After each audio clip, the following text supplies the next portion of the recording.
Hello everyone, welcome back to the channel. Hope you are doing well and fine, and in today's video I'll be showing you how do I fix my Zelle account. So without wasting any time, let's just jump right on the video and make sure to watch this video till the end and follow the steps as well. So the first thing that you can do is head over to your Zelle account, Zelle homepage, and then scroll down until you find this customer support option.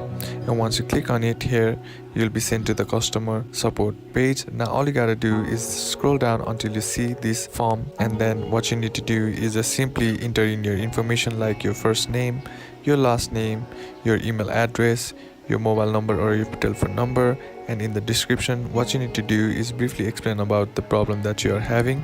And once you do that, click on send message, and after a couple of days the Zelle support team will reach out to you and fix your issue. And that's basically how to do it.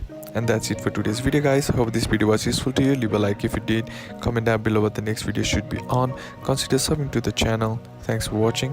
Bye bye.